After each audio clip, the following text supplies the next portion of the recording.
Bíblia é lâmpada para os seus passos e luz para o seu caminho. Raio-X da Bíblia. Aprofunde a Sagrada Escritura com o missionário comboniano, Padre José Joaquim, no programa Raio-X da Bíblia.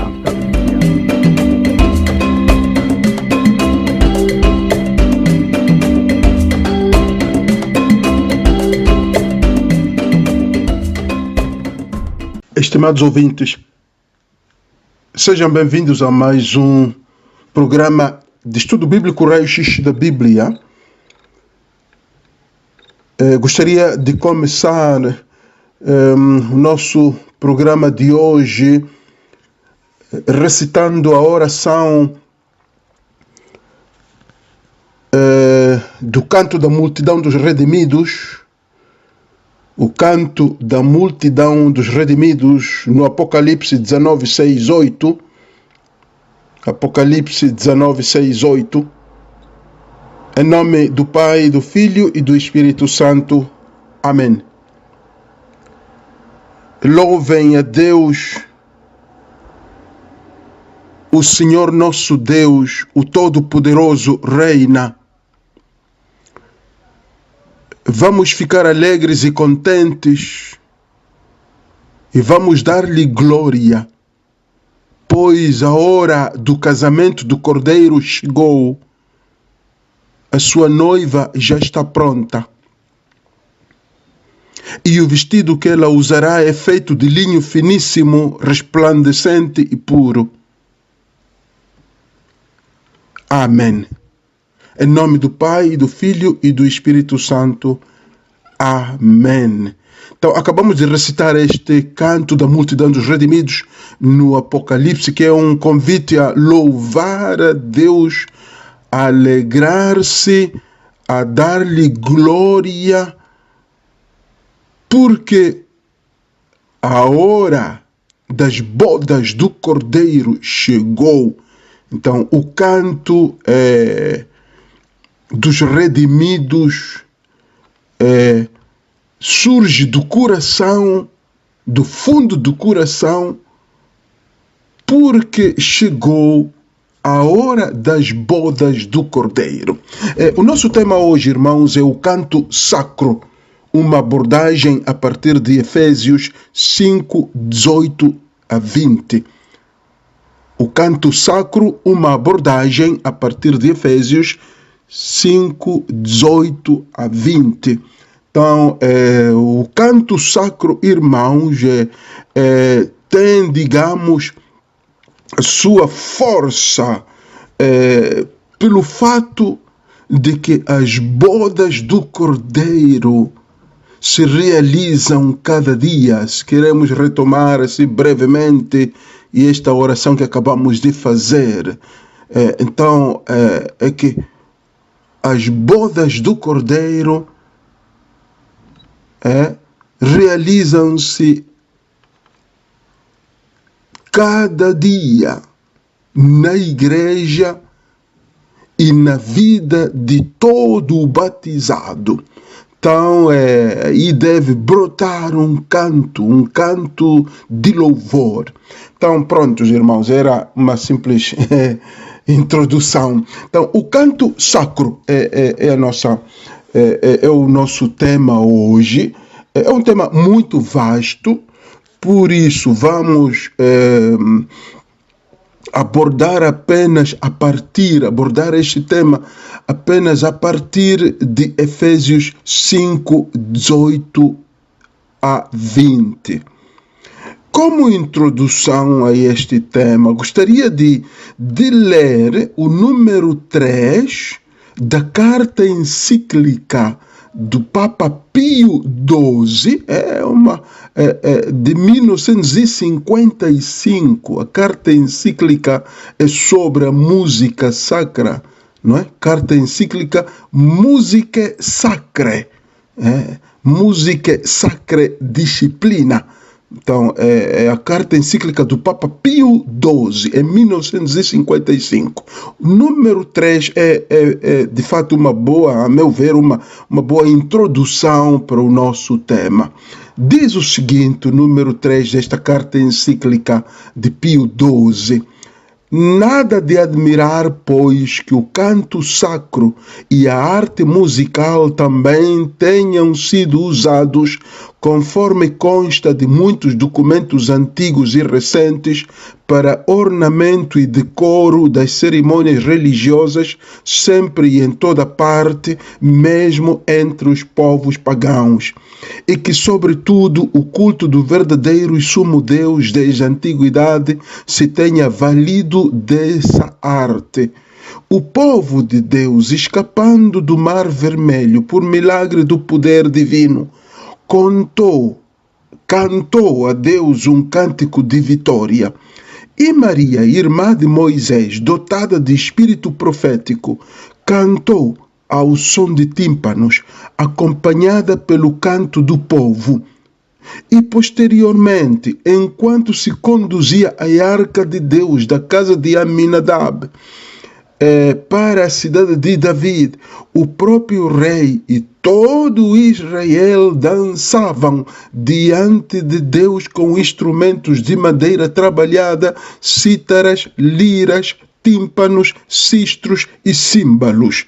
Isto em 2 Samuel 6:5. O próprio rei, continua aqui a introdução do Papa Pio XII, o próprio rei David fixou as regras da música a usar-se no culto sagrado e do canto. Regras que foram restabelecidas após o regresso do povo do exílio e fielmente conservadas até a vinda do Divino Redentor. E termina esta introdução do Papa Pio XII.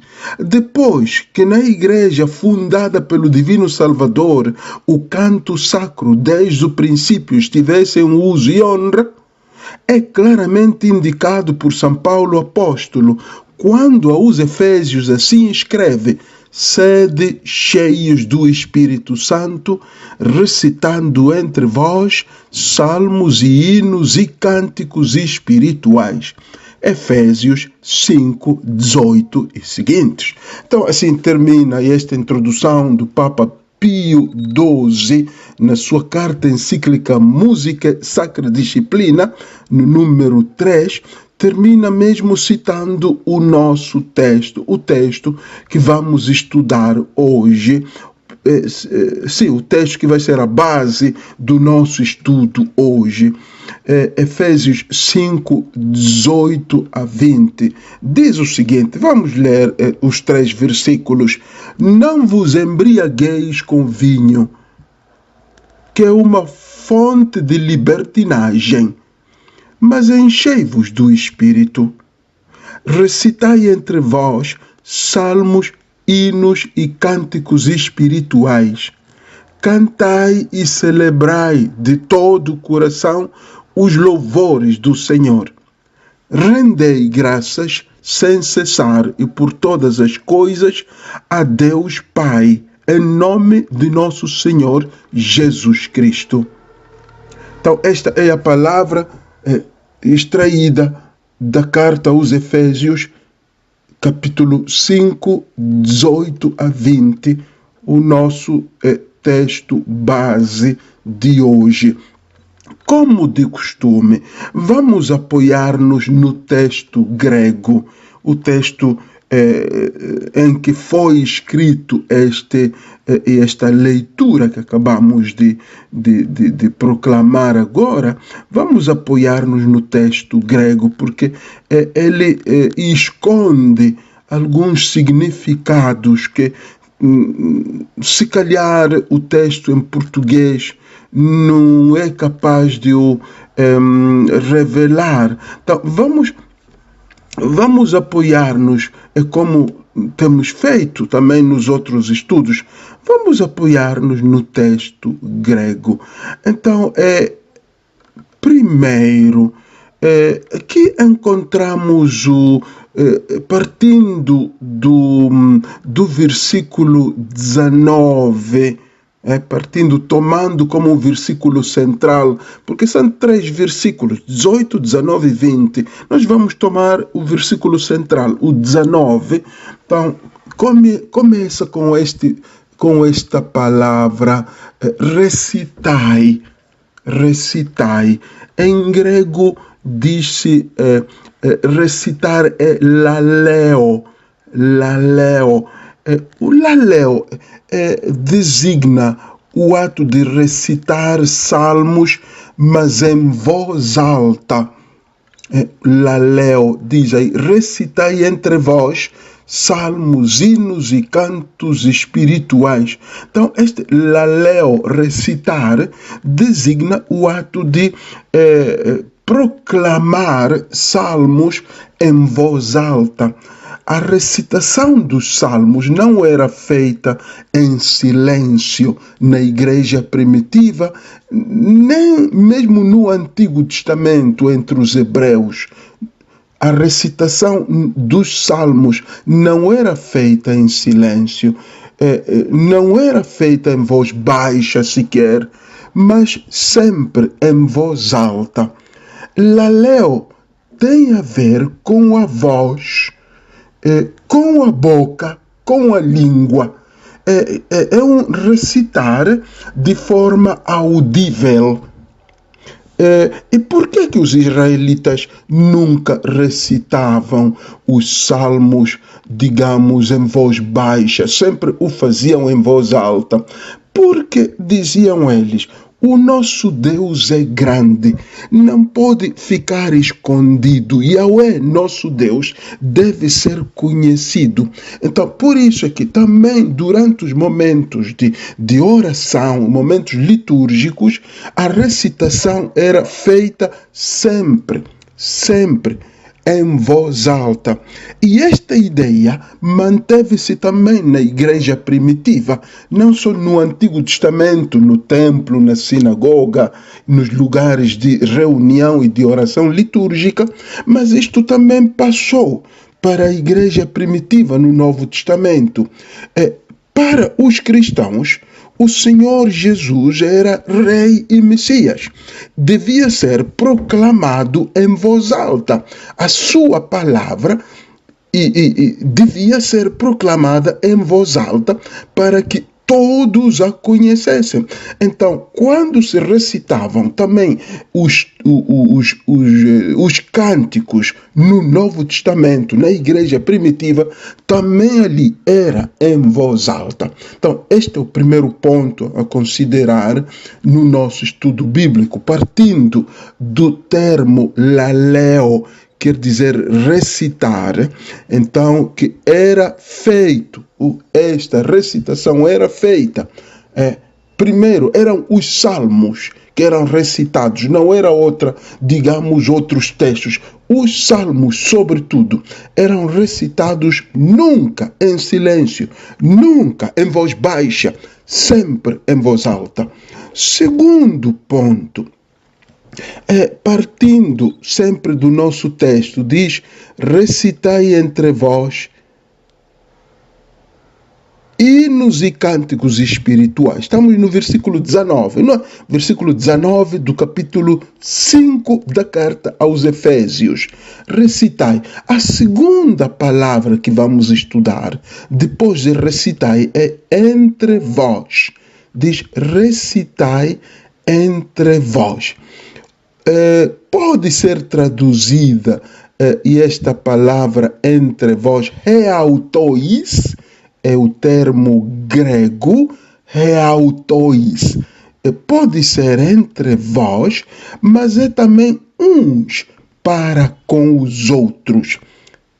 Uns para com os outros. Essa é a tradução literal de reautois.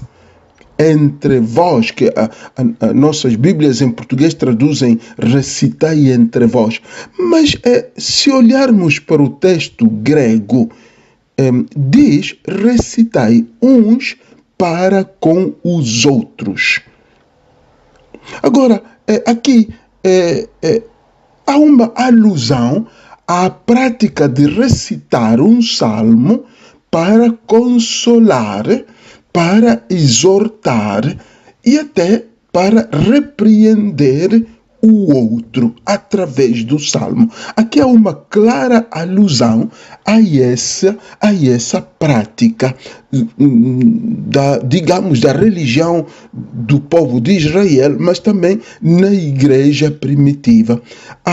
É verdade que se recitavam os hinos para Deus, recitavam-se os salmos para Deus, mas havia também, pelo fato de recitar em voz alta, era, digamos, uma maneira de exortar o ouvinte. Embora fosse um canto, um salmo ou um hino, servia para consolar o ouvinte, servia para exortar ou até para repreender o ouvinte. Então, estas palavras do salmo recitadas em voz alta, ou o hino, ou o canto entoado em voz alta, visava provocar no outro, provocar arrependimento, ação de graças, louvor. Este ponto é particularmente importante porque nós na nossa liturgia não o enfatizamos muito. Depois vou desenvolver um pouco mais adiante, mas a recitação do salmo e até o canto do salmo não visava apenas louvar a Deus, mas era também para provocar um certo, digamos, impacto espiritual. Acelerar a tomada de decisão da pessoa que ouve, a decisão ou de arrepender-se, ou a decisão para louvar a Deus, desbloquear-se. Então era como para desbloquear o ouvinte, porque há ouvintes, há crentes que estão na igreja ou estão no lugar sagrado quase bloqueados. Então o canto do salmo era para desbloquear o ouvinte. Era dirigido a Deus, mas ao mesmo tempo desbloqueava o ouvinte que estava ali bloqueado, sem poder dar graças, sem poder louvar, sem poder arrepender-se. Então é muito importante, irmãos, este ponto, como digo, porque não é muito abordado esta dimensão do canto como um desbloqueador dos crentes bloqueados. E de fato há muito crente também nas nossas igrejas, há muita gente que vai à missa, participa na liturgia, mas está bloqueada, não bate palmas, não canta, não se arrepende, não dá ação de graças, não louva, está bloqueada. Então, o que podemos fazer? Aqui a reflexão então é partindo desta constatação, como é que podemos entoar cantos que possam verdadeiramente desbloquear o cristão, para que o pecador se arrependa. Aquele que não tem coragem para louvar a Deus, louve a Deus naquele momento. Aquele que não agradece a Deus, agradeça a Deus. Aquele que não bate palmas, bata palmas. Então, o canto sacro como desbloqueador. Vamos ao terceiro ponto. O terceiro ponto é, gostaria de partir de uma pergunta, mas por que em voz alta? Por que este canto em voz alta? Antes dizia, havia a preocupação de proclamar o nome de Deus, Deus como grande, que não podia ficar oculto. Yahweh devia ser conhecido. Essa era a intenção. Porém, do ponto de vista da razão, porque em voz alta está a questão daqui de estar bêbado. Nós lemos no versículo 18: não vos embriagueis com o vinho, porque é uma fonte de libertinagem, mas embriagai-vos do Espírito, enchei-vos do Espírito, embriagai-vos com o Espírito. Então, aqui, em voz alta, canto em voz alta, porque é fruto desta ação do Espírito que me embebeda. Eu estou bêbado de Espírito Santo, não com o vinho, mas bêbado com o Espírito.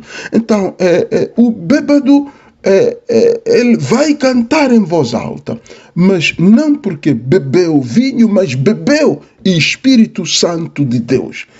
Por isso é que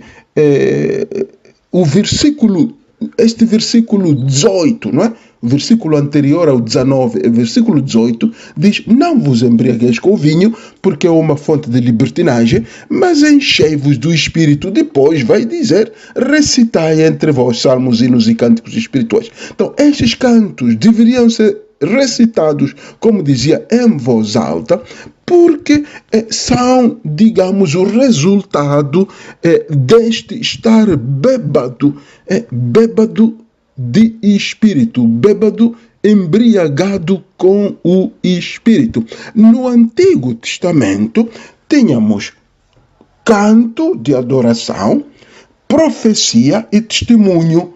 Assim se manifestava, digamos, a força de Deus na liturgia.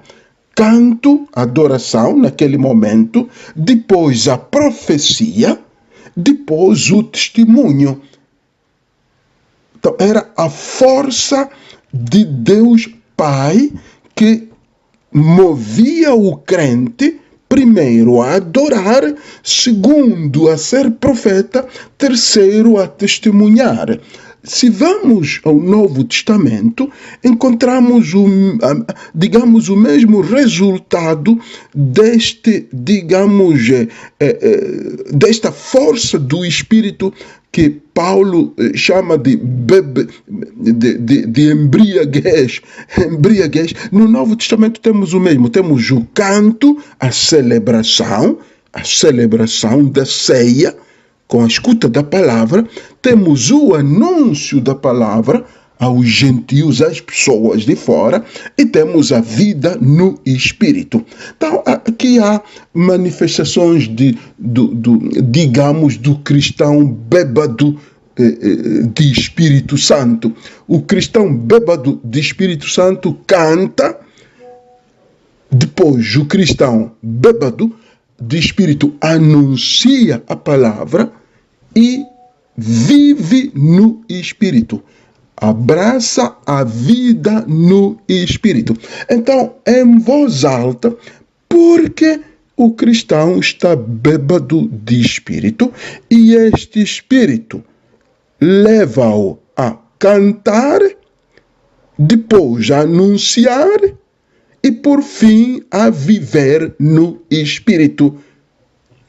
Então, o importante digamos, o especial deste ponto, deste terceiro ponto, não é? É que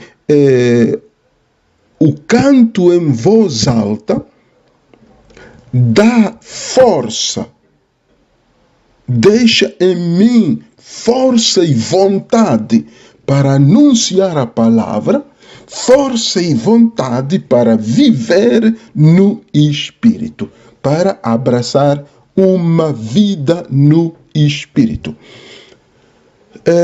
Passaria ao quarto ponto. Posso fazer uma brevíssima recapitulação.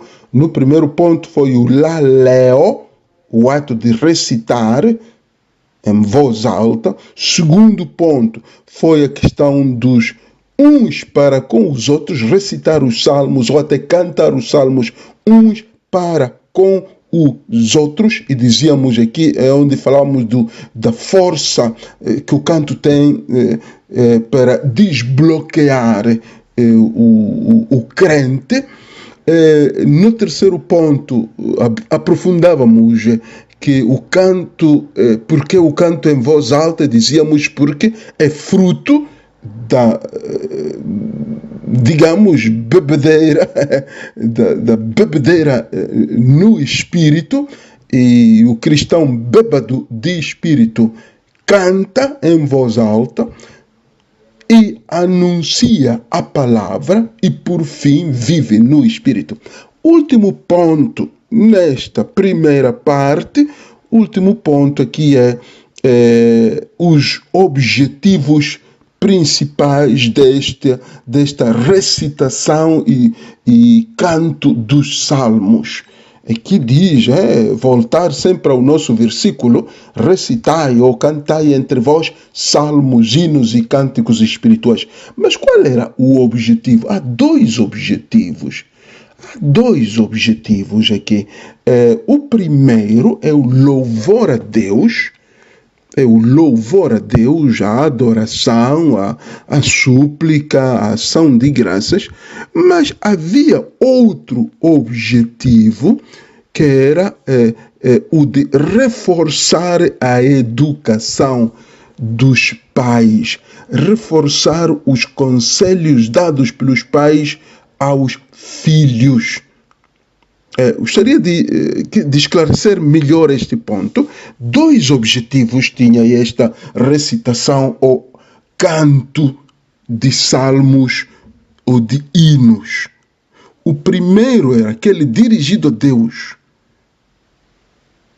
para poder louvá-lo, adorá-lo, dar-lhe graças. Mas o outro era, sobretudo para as crianças, adolescentes e jovens, era para reforçar a educação dos filhos. Reforçar a educação melhor dos pais para com os seus filhos.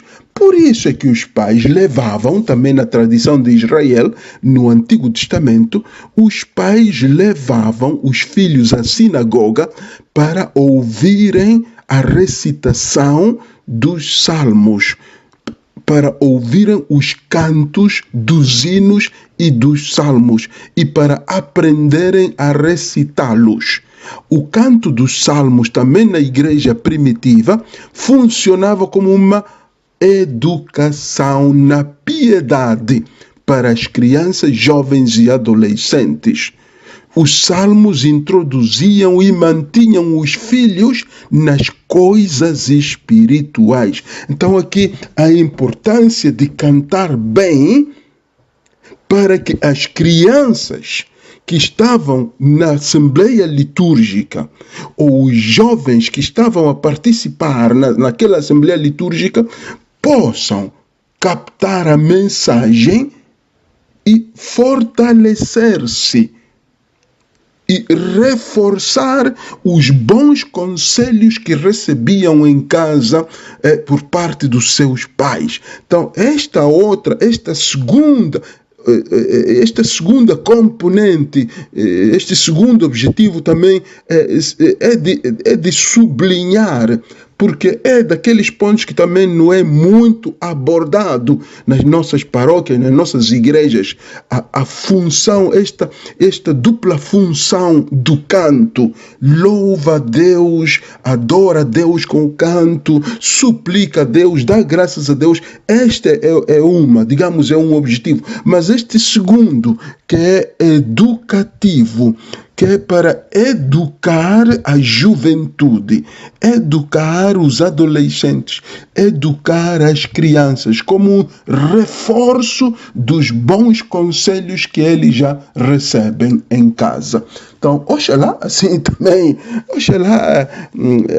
fosse também nas nossas igrejas, paróquias e comunidades, que os cantos ali entoados servissem também para consolidar a educação que os pais estão a transmitir para os seus filhos em casa. Então aí os pais deveriam todos levar os seus filhos, os vovós deveriam levar os seus netos para a igreja, não deveriam deixá-los em casa brincar, deveriam todos ir à igreja onde os cantos, não só a homilia ou a explicação da leitura, mas os cantos deveriam ser transmissores de mensagem, de palavra de Deus, e que iria tocar o coração do jovem, convidá-lo ao arrependimento ou convidá-lo a, digamos, a transformação. Façamos uma breve pausa e voltamos dentro de instantes.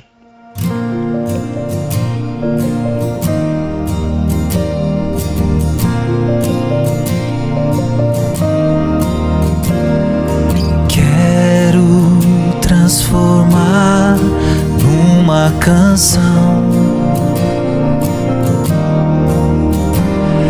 as juras de amor por ti, meu Deus. Entraste em minha vida, sedutor. Já não sei viver sem teu amor. Tudo te entreguei, nada me restou.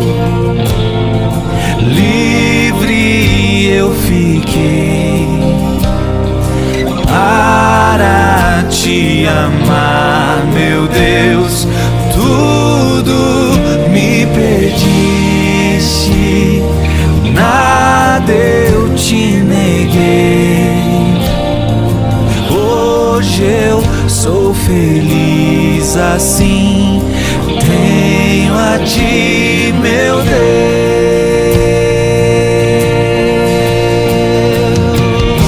Eu tenho a ti, meu Deus. Eu tenho a ti, meu Deus. Eu tenho a ti, meu Deus.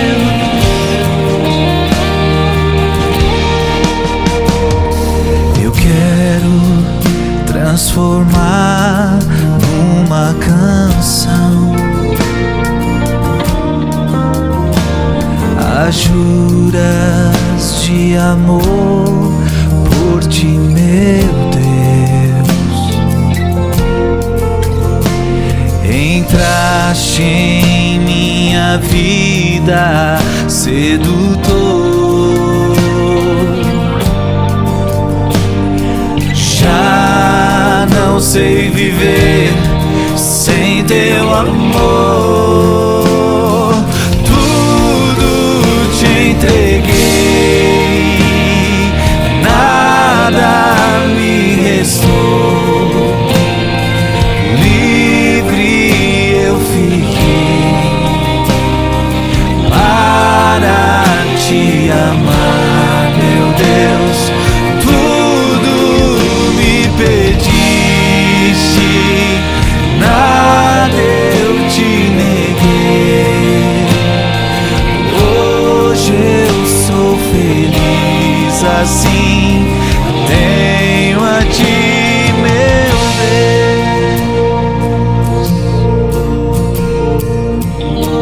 Deus. Só é feliz quem se entrega totalmente a Deus. Não pode ser feliz aquele que nega coisas para Deus. A pessoa mais feliz deste mundo é a que não nega nada para Deus. É por isso que a Virgem Maria foi a pessoa mais feliz deste mundo, porque ela não negou nada para Deus. É por isso que os santos são as pessoas mais felizes neste mundo, porque não negaram nada para Deus. Ah, eu e você temos negado coisas para Deus. Não negue nada mais para Jesus. Não negue nada para Jesus. Entregue tudo. Entregue tudo. Quero transformar numa canção as juras de amor por ti, meu Deus.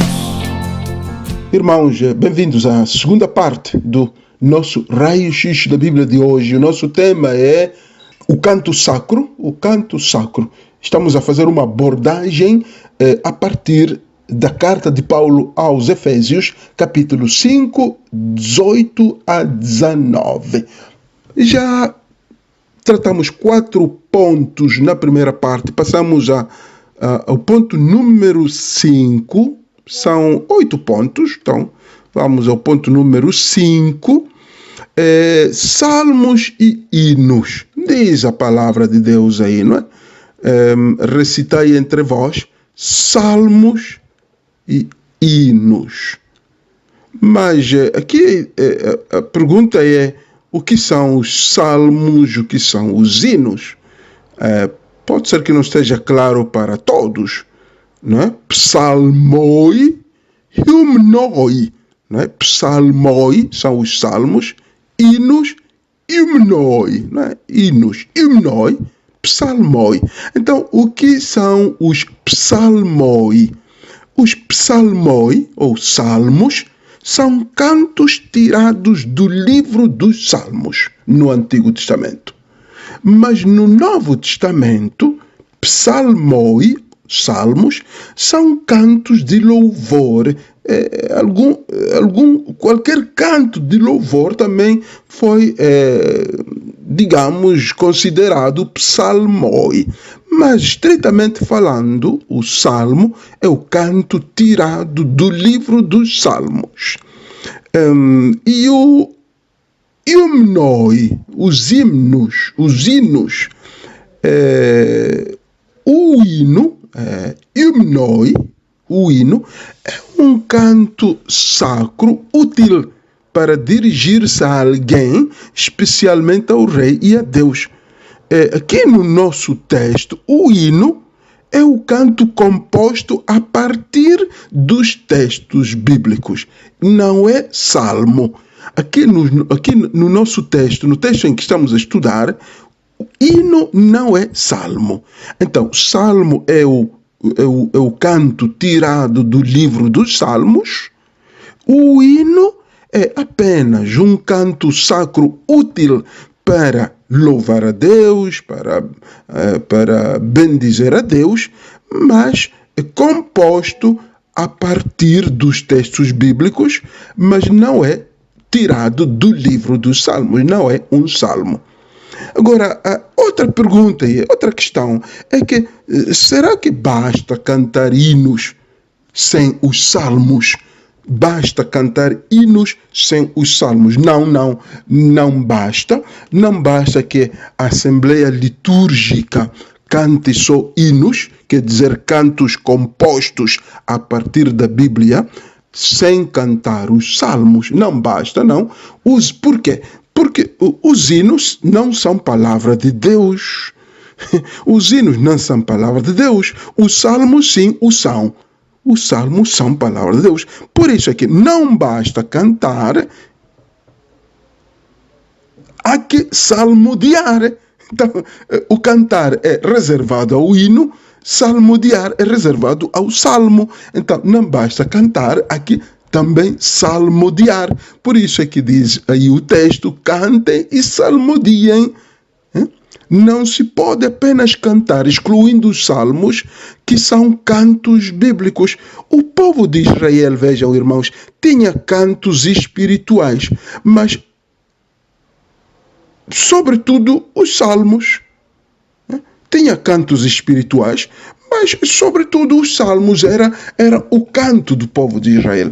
Não se pode, eles não podiam apenas entoar os cantos compostos por compositores humanos, eles aprimoravam o canto dos salmos. Então, era muito elaborado os salmos, eram muito elaborados em termos de melodia, de cadência, em todos os aspectos. Era o canto por excelência do povo de Israel, os salmos.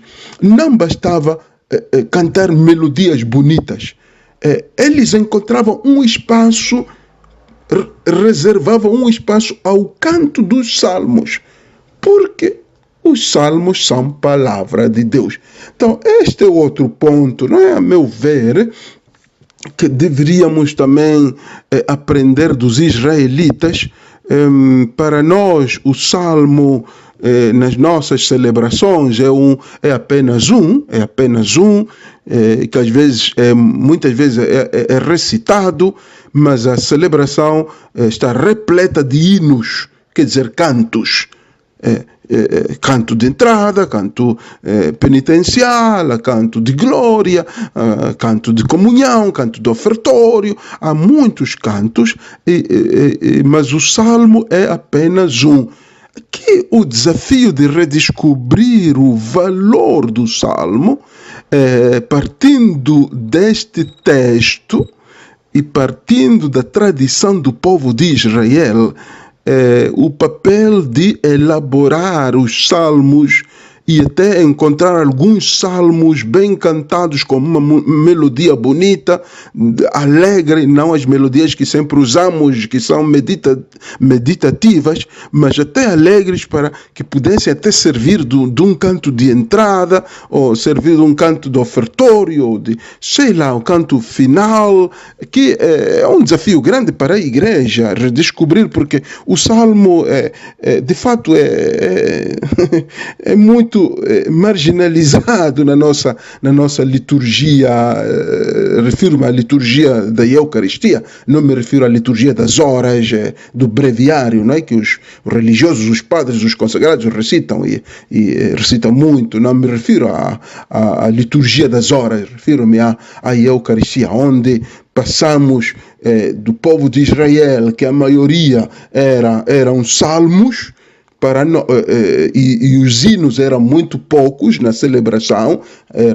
Os cantos, a maioria dos cantos eram salmos e poucos eram os hinos. Para nós agora é o contrário, a maioria são hinos, quer dizer, são cantos compostos e inspirados até na Bíblia, alguns, outros até nem isso, nem inspirados na Bíblia são, e depois temos apenas um salmo, que às vezes até mal entoado, e as pessoas não respondem, as pessoas até nem percebem o refrão. Então, não sei, eu penso que sim, se poderia fazer alguma coisa, recuperar. Eu não digo voltar ao Antigo Testamento, onde havia mais salmos do que hinos, mas pelo menos pelo menos o único salmo que temos fosse bem entoado, que todos os irmãos presentes pudessem também entoar e louvar a Deus através do salmo. Vamos ao número 6. Há uma característica do canto sacro, uma característica muito importante. A característica principal do canto sacro é que ele é um canto espiritual. É um canto pneumatikos. Pneumatikos, quer dizer, é espiritual, é inspirado pelo Espírito Santo, é suscitado pelo Espírito Santo. Todo canto sacro, bem feito, bem elaborado, é um canto inspirado pelo Espírito, é suscitado pelo Espírito. Aqui 4 pontos importantes quanto a esta componente do canto, o ser, componente fundamental do canto, o ser espiritual. Tem a ver com o conteúdo. Primeiro, tem a ver com o conteúdo.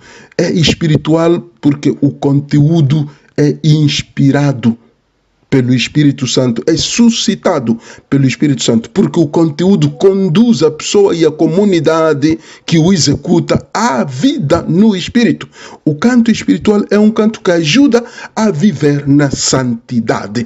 Então, é espiritual porque o conteúdo é inspirado pelo Espírito. Segundo ponto aqui, além disso, o canto sacro é um canto espiritual porque composto por uma pessoa guiada pelo Espírito Santo. Se a pessoa que compõe o canto sacro não é guiada pelo Espírito, então esse canto é inútil. Esse canto pode até ser chamado sacro, mas não é inútil. Agora, é um canto composto por um homem, uma mulher de Deus. O compositor do canto para a celebração não deve conduzir uma vida santa, deve viver uma vida santa. Então, o próprio canto, então, sacro vai conduzir a pessoa à santidade. Então, é importante também a questão do compositor. Tem que ser um homem, uma mulher de Deus. Terceiro ponto, quanto a esta componente espiritual do canto sacro. Por que se chama pneumatikos? Quer dizer espiritual, que vem do espírito. O terceiro ponto é que este canto espiritual tem a ver com a qualidade do cantor, não só do compositor, mas a qualidade do cantor. Os membros do coro, aqueles que executam, o grupo que executa, vive na santidade. Só assim é que o canto chega ao coração das pessoas e pode ajudá-las a abraçar o caminho do Senhor. Então aqui haveria de fazer um exame de consciência de parte de todos os membros dos grupos corais, membros das comissões e ministérios de liturgia, a qualidade dos nossos cantores, a qualidade dos nossos grupos corais. Se vivem no pecado, embora cantem bem, não vão provocar arrependimento na assembleia. Como dizíamos antes, as crianças e os jovens estão ali para consolidar, para fortalecer-se nos valores que receberam. Então, se os membros do grupo coral não são homens e mulheres de Deus, então o canto não vai transformar o coração da criança, do jovem e adolescente. E gostaria também aqui de referir-me a um ponto ainda sobre esta componente espiritual do canto sacro. É um canto espiritual. É que ele, sobretudo no Antigo Testamento, Salmo 28, capítulo 28, versículo 2, diz: rendei-lhe a glória devida ao seu nome, adorai o Senhor de trajes santos. Então, este canto espiritual era acompanhado de trajes sagrados. Havia uniforme no Antigo Testamento e era branco, de cor branca.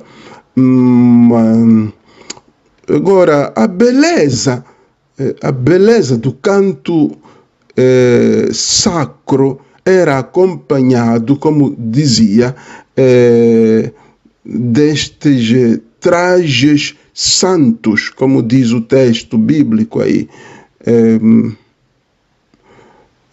Os trajes santos. Estava aqui a ver o texto em hebraico do Salmo. Behadrat Godesh, diz assim, Behadrat Godesh, trajes santos. Behadrat é o traje, a roupa. Kodesh, santo.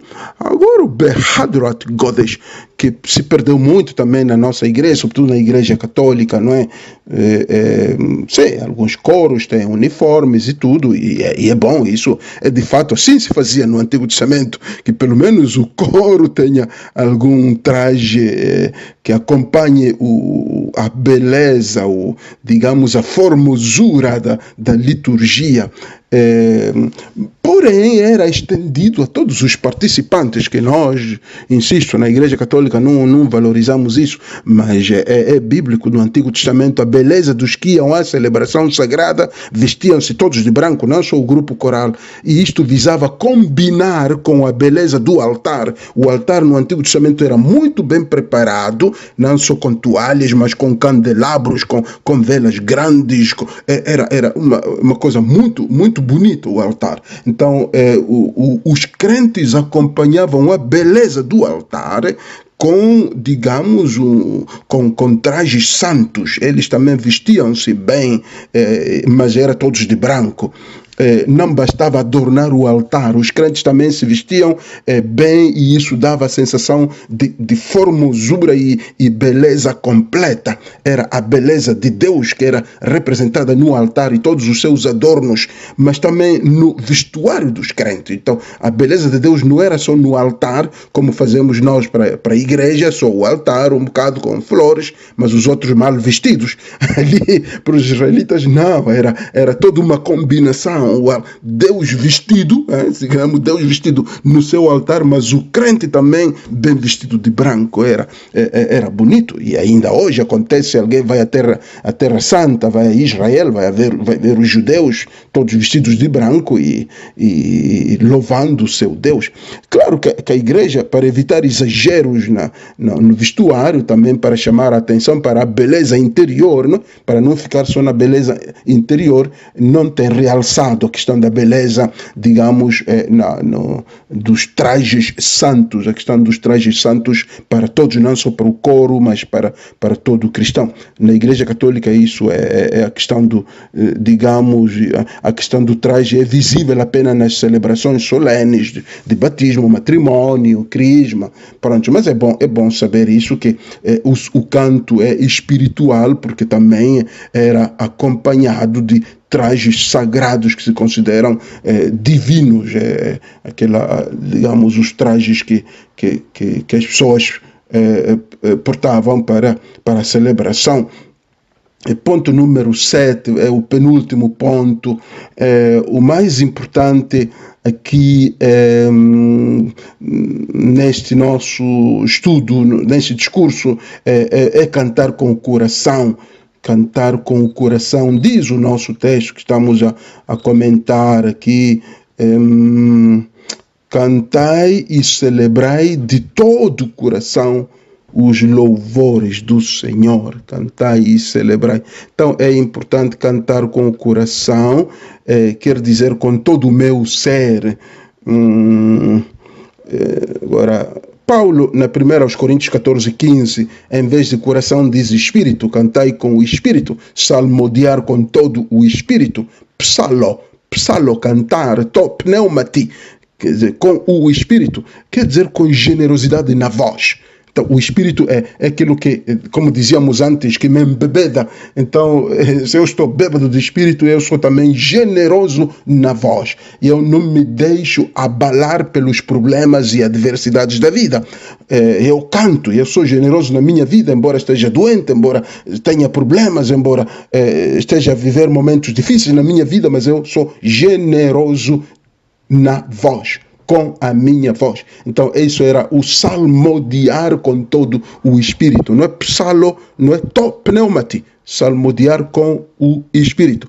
Os israelitas sofriam invasões, nós sabemos disso, mas cantavam com o coração. Salmodiar com toda a mente. Depois vai dizer Paulo, na mesma carta, 1 aos Coríntios 14:15, diz salmodiar com o espírito, cantar com o espírito, mas também salmodiar com a mente. Psalo. Noi, com a mente, noi é mente. Quer dizer de cor, sem ler. Cantar com toda a mente quer dizer literalmente de cor, sem ler. Aqui é quantos papéis, os grupos corais, todo mundo com papéis, todo mundo a ler cantos. Os israelitas conseguiam saber tudo de cor, os cantos, os salmos, tudo de cor, e cantavam tudo de cor, sem estar a ler. Mas pronto, outro significado talvez que nos interessa aqui é que o cantar, o salmodiar com noi, ou com a mente, quer dizer sabendo que a pessoa canta, não distraído, cantando com o entendimento. Cantar com a mente, ou salmodiar com a mente, quer dizer concentrado, sabendo que canta sem distração. Agora, um canto fraquinho, não? Um canto sem vontade, era considerado inválido. Deus não aceitava esse canto. Assim, na religião do povo de Israel e também nas primeiras comunidades cristãs, um canto fraquinho, sem vontade, era mesmo um insulto a Deus. É impossível, inconcebível. Então, ninguém ia ao lugar de oração só para assistir ao canto, sem abrir a boca para cantar. Era mesmo impossível isso. Então, cantar com o coração, cantar com o espírito, cantar com a mente. Estas três expressões que encontramos no nosso texto, cantar com o coração. Depois fomos pescar,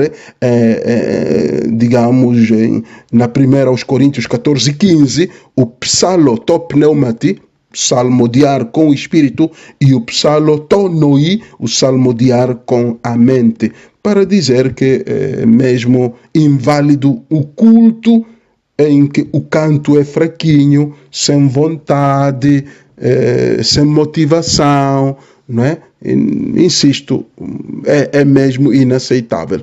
Gostaria de terminar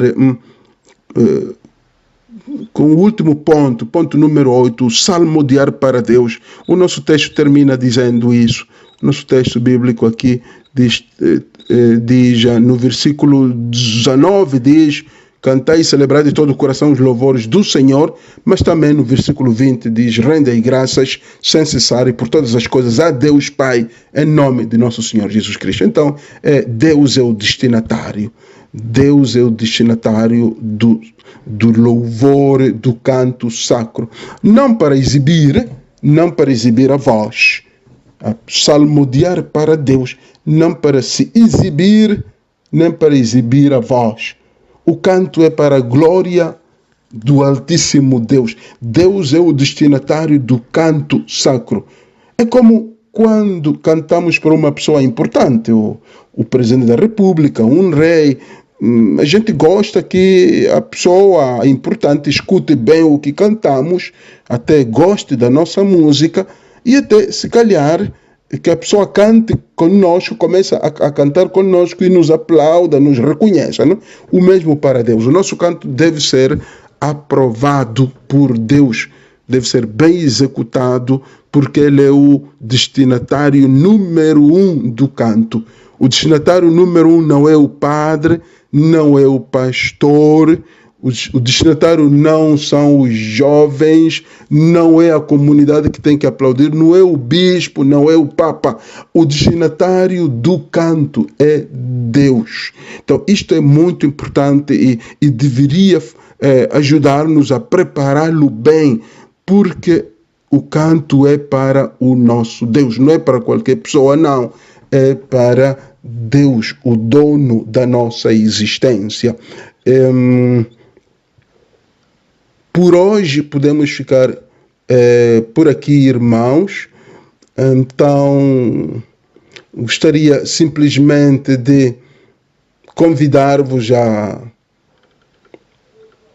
refletir sobre estes pontos que abordei. São 8 pontos, são muito importantes, sobretudo para quem está num grupo coral ou está no grupo de liturgia, mas também para todo cristão, para redescobrir o lugar do canto na minha vida, não só na liturgia, mas também na minha vida como cristão. Seja louvado nosso Senhor Jesus Cristo, para sempre seja louvado, e sua Mãe Maria Santíssima, em nome do Pai, do Filho e do Espírito Santo. Amém.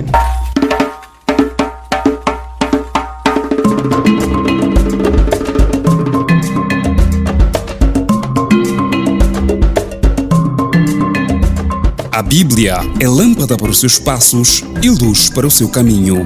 Raio-X da Bíblia. Aprofunde a Sagrada Escritura com o missionário comboniano, Padre José Joaquim, no programa Raio-X da Bíblia.